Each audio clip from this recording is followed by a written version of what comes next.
కానీ మీరొకటి అబ్జర్వ్ చేసారా? ఇప్పుడు చాలా మంది అంటే లిరిక్ రైటర్స్ కూడా చాలా మంది ఉన్నారిప్పుడు. అంటే అవును. ఒక టైంలో వేటూరి గారు కానివ్వండి, సిరివెన్నెల గారు కానివ్వండి, అవును. ఇలా కొంతమంది మాత్రం ఉండేవారు. జొన్నవిత్తులు గారు కానివ్వండి అవును. ఇలాగా.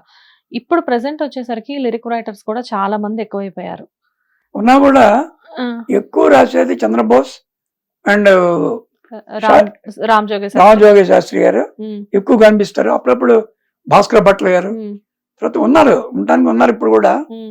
బట్ పేరు ఎక్కడ పడిపోయిందంటే నారాయణ రెడ్డి గారు హ్మ్. హుందాగా ఉండే అద్భుతమైన రచయిత. హ్మ్.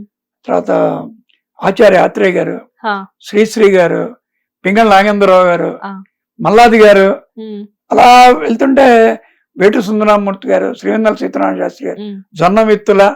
సో వీళ్ళందరూ ఏంటంటే అద్భుతమైన పాటలు మనకి ఇప్పటికి బాగా గుర్తున్నాయి. అవును. ఆ కాలంలో చంద్రబోస్ గారు కూడా చేరుతారు. యెస్. అయితే ఇంతకు ముందుకి ఇప్పటికి డిఫరెన్స్ మీకు చాలా మంది లిరిక్ రైటర్స్ కంప్లెయింట్ ఏం చేస్తున్నారంటే, ఇంతకు ముందు పాట వచ్చేటప్పుడు మ్యూజిక్ వెనకాల బ్యాక్‌గ్రౌండ్‌లోనో, మధ్యలోనో వచ్చేది. ఇప్పుడు పదాల్ని డామినేట్ చేసే విధంగా మ్యూజిక్ తయారైంది అని చెప్పేసి చెప్తున్నారు. దానికి మీరేమంటారు? మీరు కూడా ఒక మ్యూజిక్ డైరెక్టరే కదా! కాదు. అది హ్మ్. అలా అంటే నేను ఒప్పుకోను. హ్మ్. ఇళయరాజా గారు ఏ పాట చేసినా ప్రతి అక్షరం వినపడుతుంది. హ్మ్. అలాగే మన డీఎస్‌పీ హ్మ్. ప్రతి అక్షరం వినపడుతుంది. హ్మ్. వినపకపోతే పాట ఎలా పాడుకుంటారు? వాళ్ళు సొంతంగా రాసుకోలేరు కదా! అంటే అన్ని పాటలు కాదు. కొన్ని ఆహా! పాటలు. కొన్ని పాటలు. కొన్ని పాటలు ఏమవుతుందంటే అది కొత్త సింగర్స్ వస్తారు. హ్మ్. వాళ్ళు ఆ పలకడం చిన్న చిన్న తేడాలు ఉంటే హ్మ్. అది ఎవరు చూసుకోవాలి? మ్యూజిక్ డైరెక్టర్ చూసుకోవాలి. యెస్. పోనీ రాసిన వాళ్ళు పాడినప్పుడు వెళ్ళగలరా? రికార్డింగ్ థియేటర్‌కి వెళ్ళలేరు. హ్మ్. వాళ్ళకి బిజీగా ఉంటారు. అవును. కుదరదు. హ్మ్. So it is there responsibility. హ్మ్. అందులో ఏంటంటే ఇది ఎలా చెప్పాలంటే డిజిటల్ అనుకుంటున్నాం. హ్మ్. అప్పుడు మోనో ఉన్న క్లారిటీ డిజిటల్ లేదని డిఫరెంట్ నేను చెప్పగలను. హ్మ్. పాత పాటలో క్లారిటీ ఉంటుంది. హ్మ్. ప్రతి అక్షరం మనకు వినపడుతుంది. హ్మ్. సో మ్యూజిక్ అనేది కొంచెం సబ్డ్యూడ్‌గా ఉంటుంది. యెస్. తర్వాత కూడా ఇప్పుడు మేము కూడా భైరవ దీపం లాంటి సినిమాలు చేసి పెద్ద సినిమాలే హ్మ్. మాతో పెట్టుకోగానే హ్మ్. ఆర్కెస్ట్రేషన్ ఎక్కువ ఉన్నా కూడా వాయిస్ ప్రామినెన్స్ ఎక్కువ ఇవ్వాలి. హ్మ్. ఇప్పుడు అలా కాకుండా ఇద్దరు ముగ్గురు కలిసి ఒకే దాంట్లో ట్రాక్‌లో పాడటం దీనివల్ల కొంచెం క్లారిటీ తగ్గుతుంది. క్లారిటీ మిస్ అవుతుంది మిస్ సాంగ్‌లో. అవుతుంది సాంగ్‌లో. సార్ మీ దగ్గరకొచ్చేసరికి సడెన్‌గా మ్యూజిక్ అనేది మూవీస్‌కి బాగా చేస్తూ ఉన్న టైంలో హ్మ్. అంటే అన్ని బాలయ్య బాబుకి మూవీస్ చేశారు. పెద్ద పెద్ద హీరోస్‌కి చాలా మందికి చేసున్నారు మీరు. రామానాయుడు గారికి, ఆ! ఎంఎస్ రెడ్డి గారు అన్ని పెద్ద మూవీస్. యెస్. సో, ఇంత చేస్తూ సడెన్‌గా మూవీస్ నుంచి బిగ్ స్క్రీన్ నుంచి స్మాల్ స్క్రీన్‌కి ఎందుకు వెళ్లారు? ఎందుకు సడెన్‌గా సీరియల్స్‌కి వెళ్ళిపోయారు? ఇప్పుడు మనకి హిట్ సినిమాలు చేసేప్పుడు కూడా నేను భైరవ దీపం తర్వాత చేసిన చిన్న చిన్న సినిమాలు చేశాను. హ్మ్. కొంతమంది పెద్ద సినిమాలే చేస్తూ అలా వెళ్తారు. ఆ! నేను అలా అనుకోలా. ఇప్పుడు ఒక సినిమా ఉంది. హ్మ్. కాలేజ్ స్టూడెంట్ ఎవరికి తెలీదు అసలు అది. హ్మ్. దాంట్లో పాట ఎవర్ గ్రీన్ హిట్. హ్మ్. మనసే హారతి షిరిడి శ్రీపతి అని అలీ గారి అలీ గారు హీరో. అవును. బట్ ఆ సినిమా గురించి ఎవరికి తెలియదు. ఆ సాంగ్ పాట పెద్ద హిట్. చాలా పెద్ద. సో ఇప్పటికి బాబా టెంపుల్స్ లో ఆ సాంగ్ బాగా వేస్తారు. వస్తూ ఉంటది. షిరిడీలో వేస్తుంటారు. ఆ! అది నేను చేశాను కూడా చాలా మంది తెలియదు. యెస్. అది మంచి నాకు అవకాశం. కూడా తెలీదు ఇప్పుడు తెలీదు. దాకా. ఆ! సో ఇటువంటి చాలా మంచి మంచి పాటలు ఉన్నాయి. హ్మ్. అది చెప్తే మీరు చేశారు అది. ఎప్పుడు గుర్తొస్తా వాళ్ళకి ఆ సినిమా హిట్ అవుతానే. హ్మ్.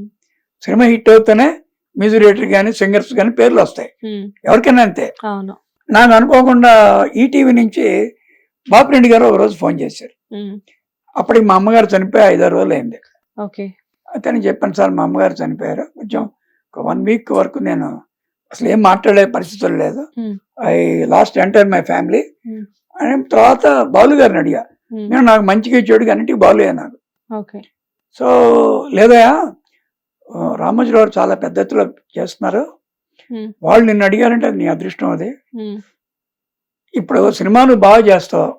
సినిమా ఫ్లాప్ అవుతుంది. హ్మ్. ఫ్లాప్ అవుతే అలా 4 సినిమాలు నీ వరుసగా ఫ్లాప్ అయిందనుకో నీ మీద ఓ ముద్ర వేస్తారు. హ్మ్.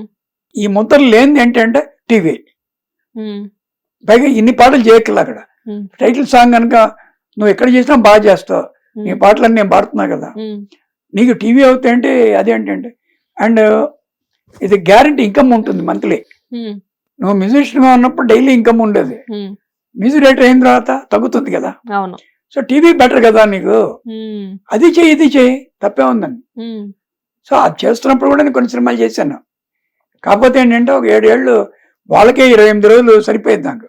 ఓ దానివల్ల కొంచెం దూరం అయ్యాను.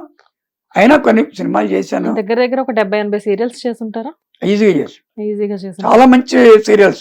సీరియల్స్ లో వెరైటీ సీరియల్స్. అవును, పోపుల పెట్టి పోపుల పెట్టి భలే ఉండేది సార్ సాంగ్. వెరైటీగా మీకు నరేష్ గారితో అటు మూవీస్ లో ఇటు సీరియల్స్ లో రెండిట్లో కూడా డిఫరెంట్ అనుబంధం. దానికి జంజాలి, దీనికి జంజాలి.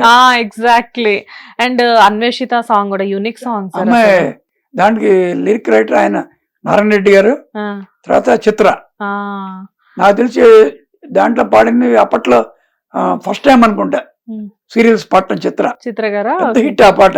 అవును, అసలు ఆ మ్యూజిక్ కూడా క్షణం క్షణం అనగానే మీరు ఇచ్చే బ్యాక్గ్రౌండ్ మ్యూజిక్ అసలు అల్టిమేట్ సార్. దాని తర్వాత కూడా అనుబంధం మంచి పాటలు. అవును, నాకు నా పాటకి నంది అవార్డు వచ్చింది. జానక్ గారికి నంది అవార్డు వచ్చింది కదా. అవును. సో ఇవన్నీ చేసిన తర్వాత మెల్లమెల్లగా ఇంకా నాకు ఎక్కడెక్కడ నుంచి ఎవరెవరు అంటే మేము ఎక్కువ 79 నుంచి ఎక్కువ కంట్రీస్ తిరిగేవాళ్ళం బాలసుబ్రహ్మణ్యం గారి ఆర్కెస్ట్రాలో. తర్వాత ఇండివిజువల్ గా మీట్ అండ్ గ్రీట్ మాధవ బెస్టరేషన్ పెడతారు. అలా తిరగడం ఏంటంటే నాకు కూడా హాబీ. కొత్త కొత్త విషయాలు నేర్చుకోవచ్చు, కొత్త కొత్త ఫ్రెండ్స్ ఉంటారు కదా.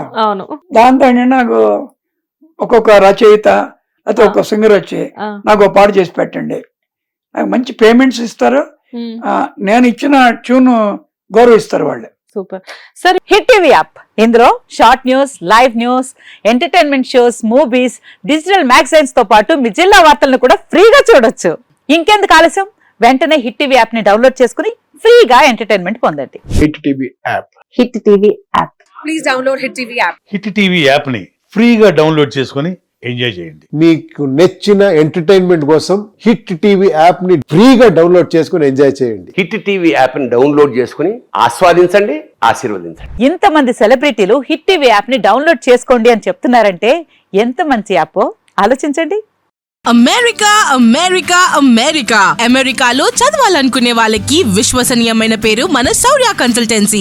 UK లో 1 year masters. UK లో 1 year masters. 2 years work permit up to 5 years visa. Contact Saurya Consultancy. Contact 89851 89851.